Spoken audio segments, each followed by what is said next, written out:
J'ai une de ces haleines de chacal, un truc de ouf, c'est terrible. Il y a Elisabeth qui nous a fait de la potato salade vegan ce midi, super bonne. Mais je crois qu'il y avait beaucoup d'ail dedans. Et que du coup, je fouette du bec. Bonjour à toutes et à tous et bienvenue dans ce point du lundi matin. Nous sommes techniquement le dimanche 20 mai. Mais vous allez écouter ce point du lundi matin le lundi 21 mai. Et c'est pas grave que je sois en avance, vu que je suis en retard d'une semaine. J'espère que vous allez bien, j'espère que tout est ok et très cool pour vous dans la vie, que tout se passe de la meilleure manière possible. On a beaucoup de trucs à voir, tellement que je ne sais même pas par où commencer. Parce que j'ai une semaine de retard. Qu'est-ce que je pourrais vous dire que tout va bien, que j'approche de la fin gentiment de la fin de la saison, mais avec des objectifs très importants. Et c'est bien le principal. Que je reprenne par rapport à il y a 15 jours. Qu'est-ce que j'ai fait il y a 15 jours? Mes amis de Blonde and Blonde and Blonde, vous connaissez peut-être? Je sais pas. C'est des Suédois. Enfin, ils sont français, mais ils incarnent des personnages de Suédois, puis ils reprennent des chansons comme s'ils étaient Suédois. Ils sont venus à Bayeux, donc c'est pas loin de Caen. Peut-être que vous connaissez la fameuse tapisserie de Bayeux, où il y a écrit Harold en gros dessus. Et ils sont venus faire leur spectacle à Bayeux. Franchement, j'ai pris une clacasse. C'était tellement bien, tellement drôle. J'étais scotché. Je pense que ça durait 1 heure et demie. C'est tellement incroyable d'un point de vue de la mise en scène, de l'écriture. Ce sont des comédiens formidables. Alors si vous avez regardé l'émission sur Rire et Chanson à 1 heure avec Laura Lone, ils étaient là aussi, ils avaient fait leur chronique sur Laura Lone. Et ils gagneraient tellement à être connus. Je sais qu'ils ont fait incroyable talent à un moment, mais j'étais transporté. C'était ouf. C'est là où je me suis rendu compte, en voyant ça, qu'en fait, je n'aime pas, j'aime pas le stand-up. J'aime pas regarder des spectacles de stand-up. À part quand c'est du stand-up américain, des trucs un peu, voilà quoi, mais en France, c'est toujours une épreuve pour moi. Et je me disais, bon, c'est parce que voilà, j'aime pas trop regarder le spectacle vivant. Mais là, je me suis régalé. C'était incroyable, bordel. C'était fou. J'ai trouvé ça fantastique. Vraiment, si vous connaissez pas, allez googler Blonde and Blonde and Blonde. Et vous allez voir que c'est incroyable. C'est vraiment magique. Et puis je suis parti 3 jours en Belgique. J'ai fait Bruxelles le samedi, c'était complet, Kings of Comedy. C'était chambé. Franchement, c'était ouf. On a remis une autre date, du coup, le 16 décembre, donc pour Deadline. Hein. Parce que là, en fait, je me suis rendu compte que c'était la première fois que j'allais le jouer en Belgique. Du coup, je vais essayer de créer une petite mini-tournée, en passant par Liège, des coins comme ça, juste avec Deadline, pour bien essorer le truc à fond. Et c'était trop bien, vraiment la Belgique, c'est mortel, quoi. Les gens sont vraiment gentils, c'est un super public. Moi, j'y étais allé la dernière fois, je crois, il y a 3 ans, au Kings of Comedy, où j'avais joué Sous Pression, un spectacle qui s'appelait Sous Pression. Et j'y étais allé aussi en première partie de Blanche, et déjà, je m'étais fait la réflexion que c'était un super public. C'était vraiment... c'était trop cool. Et je me suis promené dans Bruxelles. Alors autant, il y a 3 ans, j'avais pas été visiter la ville, mais là, je suis allé à la Grand Place, la place de Bruckère. Enfin, j'ai mangé une gaufre. Putain, mais c'est pas une légende. Les gaufres belges, c'est un truc de ouf. J'avais même pas faim, mais je passe devant un stand de gaufres. Je me dis, attends, si je mange pas une gaufre là, j'ai jamais en mangé de ma vie, tu vois. Putain, qu'est-ce que c'était bon. Gaufre, beurre de Liège à la vanille. J'ai été transporté. J'étais transporté. D'ailleurs, c'est pour ça que je me suis retrouvé à acheter un hoodie Naruto. Alors que absolument pas besoin de hoodie, et encore moins d'un hoodie Naruto. Mais je crois que j'étais transporté par cette histoire de gaufre. Ça m'avait mis en confiance. Et c'était dingo. C'était complètement ouf. J'adore. Et sur la Grand Place, alors la Grand Place de Bruxelles, c'est magnifique. On dirait une Plaza Mayor un peu. Comme dans ces grandes villes espagnoles. Et en plus, il y a un Hard Rock Café. Il y a un Hard Rock Café sur la Grand Place. C'est incroyable. C'est complètement fou. Et alors, le dimanche, c'était une première pour moi. J'ai été juré dans un concours d'humoristes. Toujours à Bruxelles. Et je me suis rendu compte que je n'aime pas ça du tout. Hein. C'est vraiment pas pour moi. Euh, alors déjà, en fait, au début, j'étais très enthousiaste. Et puis après, bah, force est de constater que bah, le niveau, il est quand même beaucoup plus faible qu'en France, hein. Je pense qu'il y a au moins 10 ans de retard. Enfin, là, il y avait 8 humoristes. Alors avec ça dépendait de l'expérience. On était sur du 1 à 4 ans, donc c'était un peu disparate, mais ça restait quand même jeune. Mais c'est là où en fait on voit qu'il n'y a pas beaucoup de concurrence chez eux, quoi. Et c'est pour ça que je me suis toujours dit, tiens, c'est marrant, dans certains pays, que ce soit la Belgique ou la Suisse, tu fais du stand-up pendant 6 mois, ça y est, t'as ton émission ou ta chronique à la télé. Mais en fait, c'est parce qu'il y en a pas beaucoup qui le font, c'est pour ça que que globalement, c'est pas dingo, quoi. Et puis surtout, en fait, alors moi, j'aimais pas, parce que mine de rien, je jugeais quand même des collègues. Quand t'es humoriste, être dans un jury comme ça, c'est compliqué. Et à la fin, fallait leur faire des retours. Mais ça, c'était atroce. On était assis à une table, on était trois. Et ils s'asseyaient, ils venaient tous, conseil de classe, tu vois. Ils venaient tous s'asseoir en face de nous, un par un, pour qu'on leur fasse des retours. Mais ils n'avaient pas envie de les avoir, leurs retours. Moi, j'avais pas envie d'en faire, j'étais pas bien. Du coup, je laissais les deux autres personnes parler à ma place. Mais ça, oh, l'enfer. Moi, tous les concours d'humoristes que j'ai fait, jamais j'ai demandé de retour. Et je les ai encore moins écoutés quand on m'en donnait et que j'en voulais pas, tu vois. Genre, tu sais très bien, ouais, ça a rigolé, ça rigole, pas besoin de faire des retours, c'est insupportable. Donc ça, j'étais pas. Je pense pas que je le referais du coup. Mais malgré tout, c'était quand même une bonne expérience. Par contre, quand j'étais à Bruxelles, tous les matins, soit dimanche, lundi, mardi, je suis allé à Basic Fit 2 heures tous les matins pour m'entraîner. Je peux vous dire que j'ai la gouache. Ce matin, j'ai fait 21 km, donc la distance d'un semi-marathon, et je l'ai fait en 1h50 09 secondes. Donc vraiment mon but, sachant que j'ai une grosse semaine, c'est d'essayer de le faire entre 1h45 et 1h50, ce serait franchement pas mal. Et tu sais, la Belgique, j'ai pas fini mon histoire. Le lundi, je suis allé jouer sur un plateau qui s'appelle le Bivouac.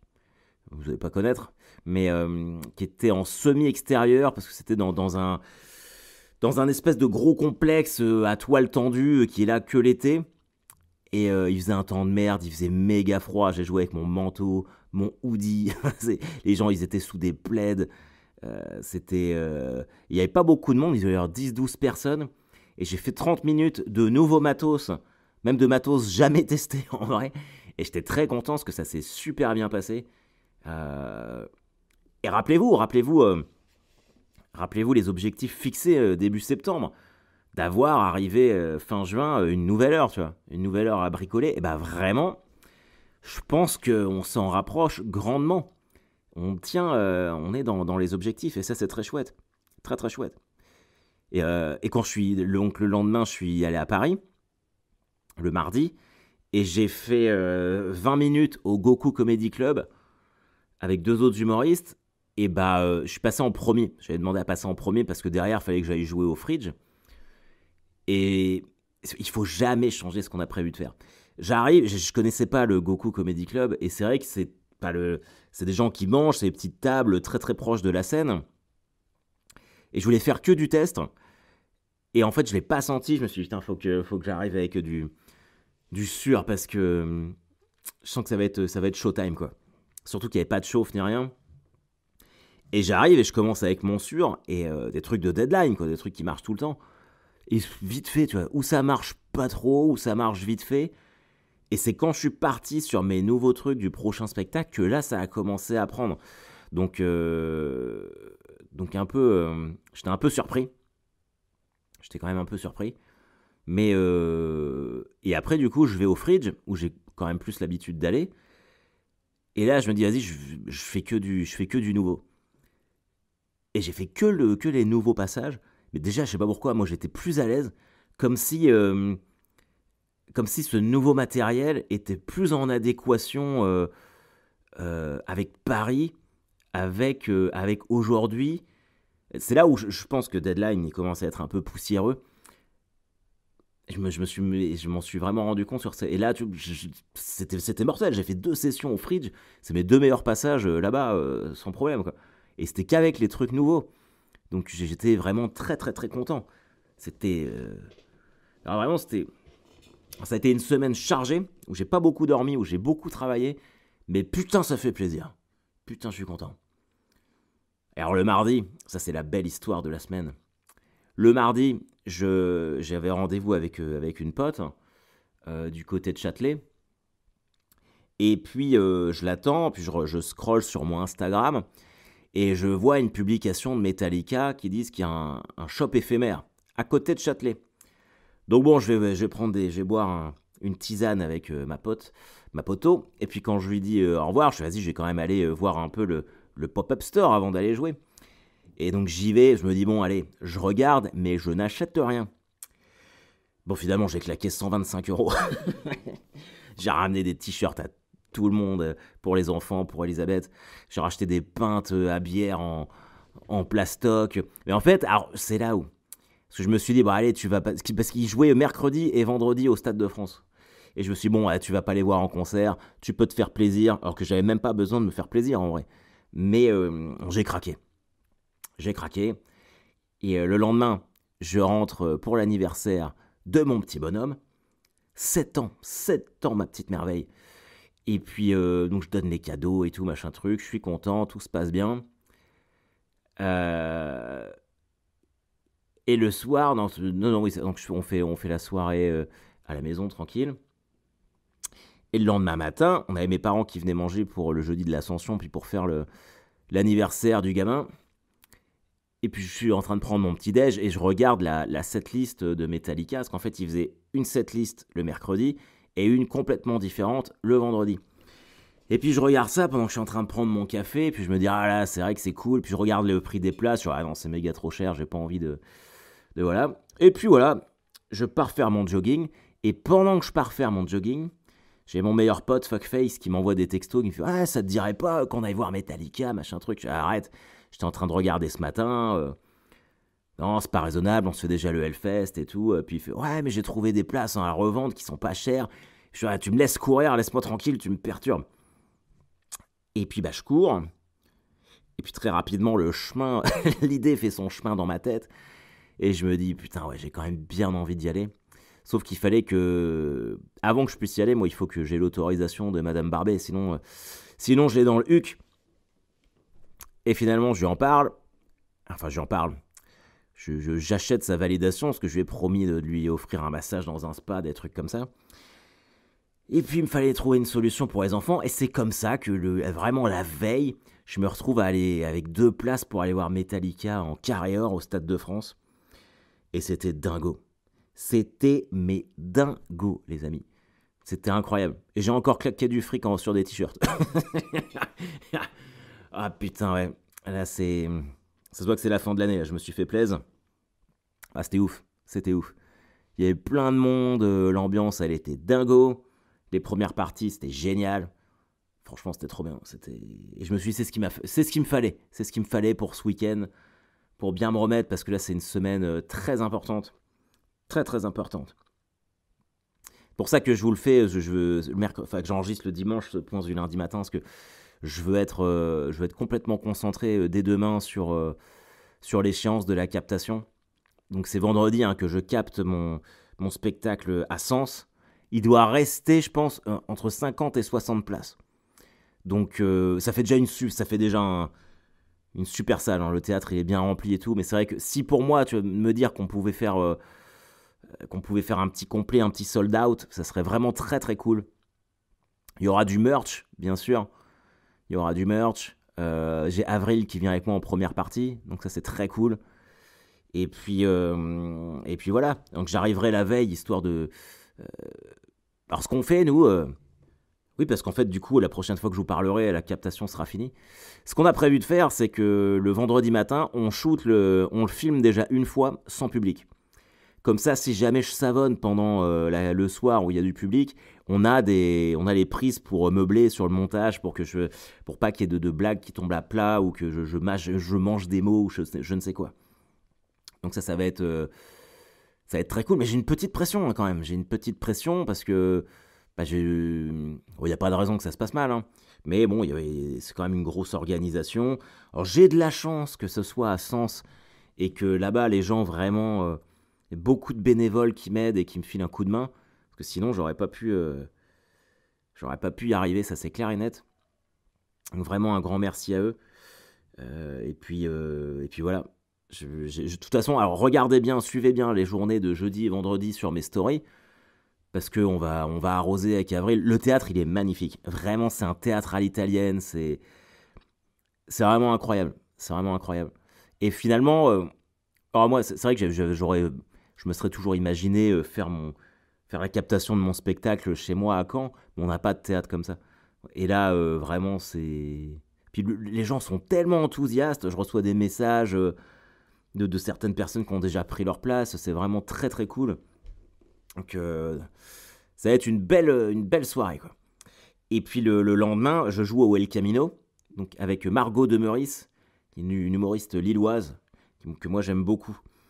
En plus, c'est complètement différent de ce que je fais moi, et ça j'aime bien quand c'est pas pareil.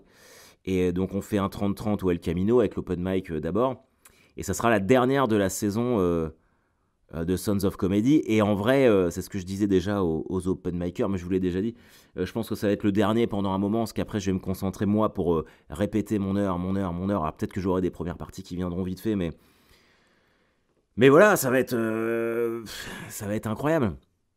Et après, il me restera le jeudi 1er juin au point virgule. Mais encore, je suis vraiment pas certain de la faire, cette date, parce qu'on est le 20 mai, et je vous avais dit là, il y a 15 jours que j'avais toujours pas vendu une place, et je n'ai toujours pas vendu une place. Et c'est dans une semaine et demie. Donc la probabilité que ce soit annulé est quand même très forte. En fait, ça me ferait chier. Si, ça me ferait chier. Franchement, ça me ferait chier de terminer ma saison sur une annulation.